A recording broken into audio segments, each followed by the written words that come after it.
The Illinois primary 3 weeks from today. And this morning, a candidates forum is about to start in the Republican primary race for governor.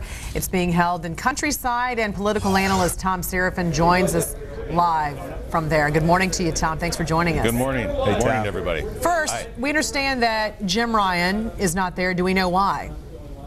No, we don't. He said he had trips around the state, so he's not here. But we do have Andy McKenna here today. He wasn't there at the debate yesterday.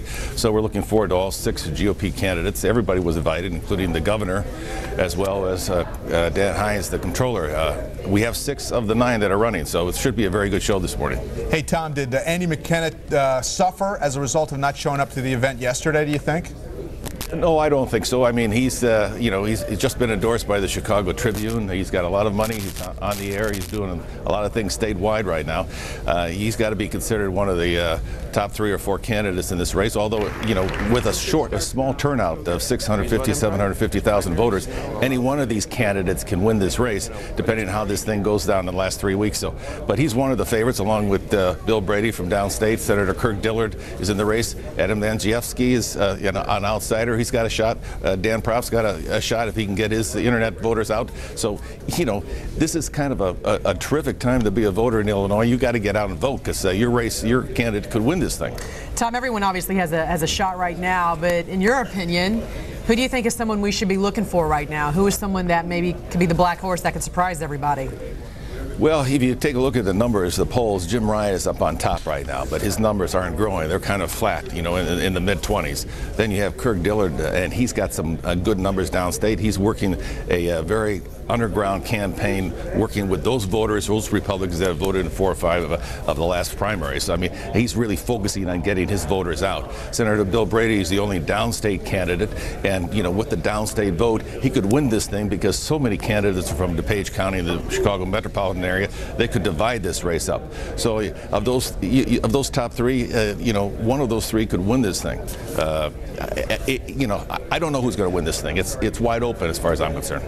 Hey, Tom, let's take a look on a national story. Harry Reid trying to put his comments behind him that he made about the president in his book, saying basically that because of his light skin and his dialect that he would play better across the country. What do you think the political fallout from all of that's going to be?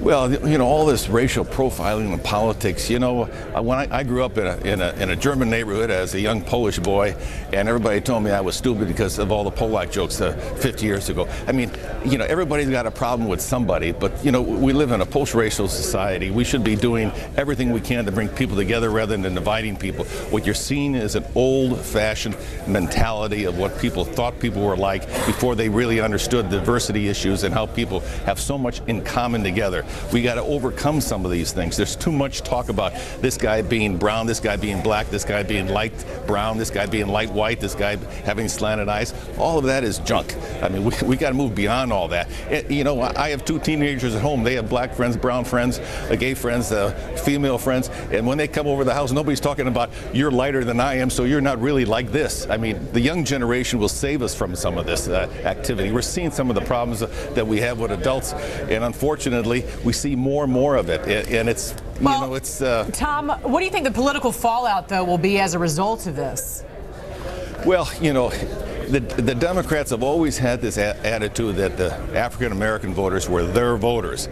And until the African-American voters in this country, in this city, and in this state decide that they're going to look at candidates based on what candidates' performance is and what they can do for their particular constituency, you always have Democrats taking kind of consideration and advantage of their particular voters. Republicans haven't been able to reach out to the black voters. They need to reach out to the brown voters and the black voters and the gay voters. And until they show that they have a platform to reach out to everybody, they're going to have this problem that they're not going to have these voters in their particular column. So, I mean, there is probably some kind of fallout, but it's not going to be major because the constituencies aren't moving. When the constituencies move from one column to another, then you have a problem. Thom Serafin, thanks for joining us live. We certainly appreciate it. Best of luck there in the forum. Thank you.